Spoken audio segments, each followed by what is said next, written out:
안녕하세요. 저는 한양대학교 융합기계공학과에서 송시문 교수님의 지도를 받고 있는 석박통합과정 오세진입니다. 오늘 토로이달 블레이드 액시얼 팬의 설계 및 성능 평가에 대해 말씀드리겠습니다. 에 대해 얘기하기 전에 토로이달 블레이드에 대한 설명을 먼저 하고 넘어가겠습니다. 토로이달 블레이드는 한 날개가 다른 날개와 이어지는 폐쇄형 구조를 가지고 있고 MIT 링컨 랩에서 2017년에 특허 출원을 했습니다. 드론에 프로펠러 형식으로 적용하여 소음을 개선했는데요.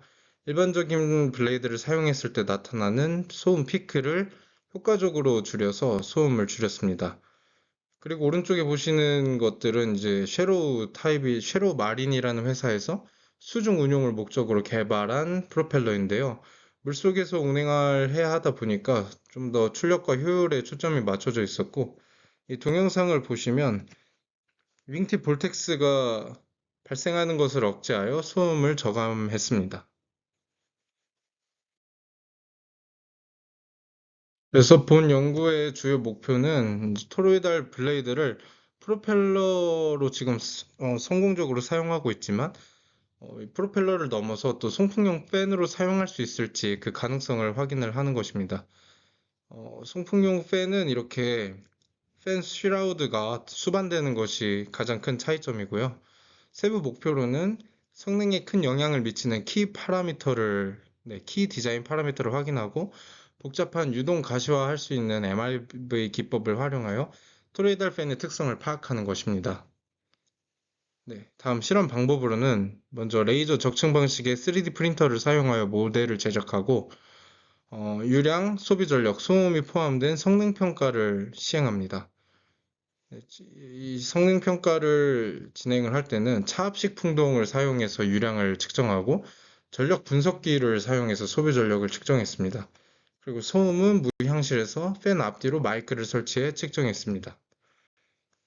그렇게 성능 평가가 진행이 되고 나면 조금 주목할 만한 성능을 보인 모델들에 대해서 유동 특성 평가를 진행했습니다. 분석 결과를 말씀드리기 전에 먼저 정성적 분석에 도움이 된 MRV 실험 결과부터 보여드리는데요. 성능이 가장 좋은 모델에 대한 스트림라인과 파티클 트레이싱 영상입니다. MRV 실험을 하게 되면 왼쪽처럼 이렇게 유로를 구성하여 테스트 섹션이 MRI 안에 들어가게 한 다음에 실험을 하게 되고 이렇게 수소 시그널로부터 획득한 데이터를 통해 스트림라인과 파티클이 어떻게 흘러가는지 확인을 할 수 있습니다. 그리고 벨로시티 필드뿐만 아니라 볼티시티 등 다양한 값을 확인할 수 있는 장점이 있습니다.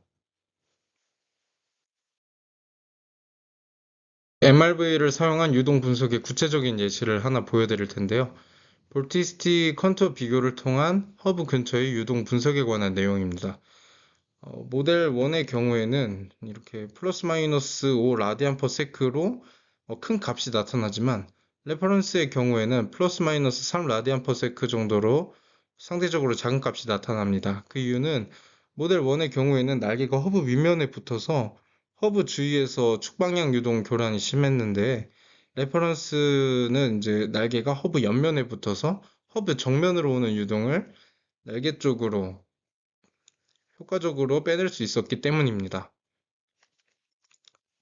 그래서 이 점을 참조하여 모델 2에서는 레퍼런스 방식으로 허브와 날개를 연결했고 그 결과 모델 2의 허브 주위 볼티시티가 모델 1에 비해서 상대적으로 낮아진 것을 확인할 수 있었습니다. 이렇게 MRV를 활용하면 복잡한 구조물 주위의 유동 특성을 상대적으로 쉽게 파악할 수 있습니다. 그 다음 정성적 평가를 진행하기 위해 쉐로우 타입 토로이달 팬에 대한 파라미터를 4가지 선정했습니다.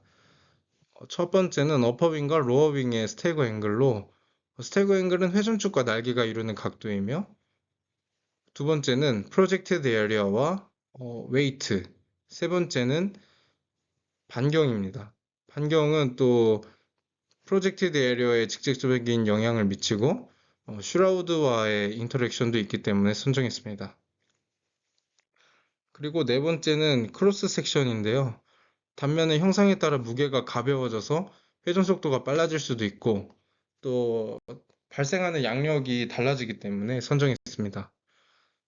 그 중에 가장 중요하다고 판단되는 스테고 앵글에 대해 자세히 설명드리겠습니다.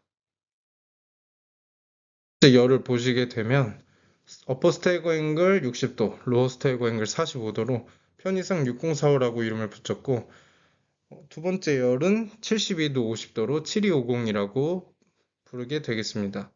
그리고 첫 번째 행은 이제 반지름이 72mm인 경우, 두 번째 행은 70mm인 경우입니다. 그리고 오른쪽 이 그래프를 보시게 되면 소비 전력 그래프인데, 지금 이 그래프가 나타나는 모양이 반지름보다는 이 스테고 앵글의 조합으로 묶이는 것을 확인을 할 수가 있었습니다. 네. 그리고 여기서 이제 72도, 50도 같은 경우를 일반적인 액시얼 팬을 참조를 해서 만들어서 이 7250의 성능이 더 좋을 것으로 판단을 했는데 실제로 실험을 해보니 6045가 성능이 더 좋았고 이제 다음 페이지에서 이 6045에 대한 설명을 좀 더 자세히 전해드리겠습니다. S4A, B, C 모두 6045로 스테고 앵글만 같고 무게와 면적은 모두 다릅니다. 심지어 S4B는 반지름까지 다른데요. 그럼에도 불구하고 새 모델이 소비 전력에서 비슷한 성능을 보이고 있습니다. 하지만 이 소음을 보게 되면 이 차이에서는 이제 반지름의 영향이 좀 두드러지는데요.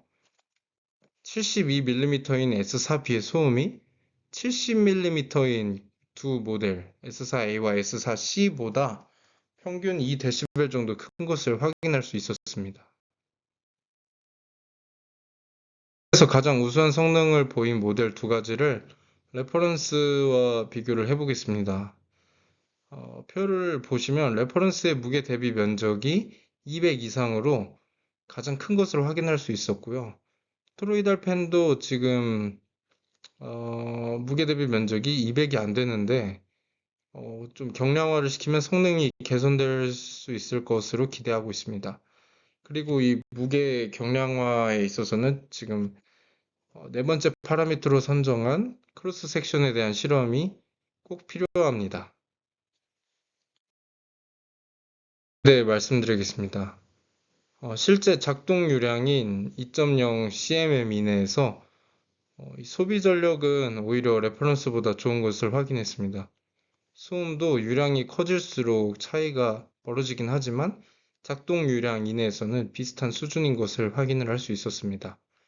제가 앞서 처음 토로이달 블레이드를 소개하며 저소음을 강조했지만 지금 결과에서는 오히려 소비 전력 성능이 좀 더 두드러지는데 이런 이유는 프로펠러는 개방 상태에서 가동하지만 팬에 적용이 될 때는 슈라우드가 같이 존재해야 하기 때문인 것으로 생각하고 있습니다. 그리고 또 이 슈라우드가 어떤 영향을 미치는지 확인을 해야 소음도 개선할 수 있을 것으로 생각하고 있습니다. 마지막 결론입니다. 본 연구의 목표는 트로이달 블레이드를 액시얼 팬에 적용하기 위한 가능성을 확인하는 것이었습니다. 그 결과로 이제 2.0 cm의 이내에서 레퍼런스 밴과 비슷한 유량 및 소음 성능을 보였고 앞으로 충분히 사용 가능하다라고 생각하고 있습니다.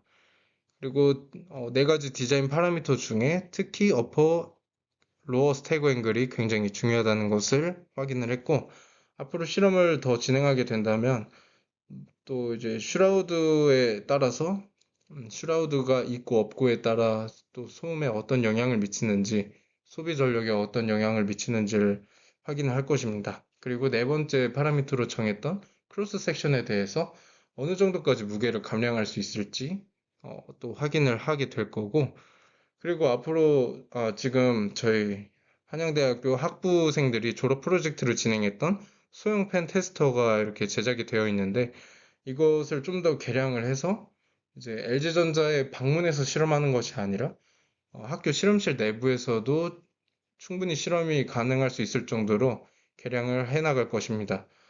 지금 토로이달 펜이 아직 개선해야 될 게 너무나도 많고, 이걸 좀 더 디벨롭해서 다음에 또 보여드릴 기회가 있었으면 좋겠습니다. 발표를 마치겠습니다. 감사합니다.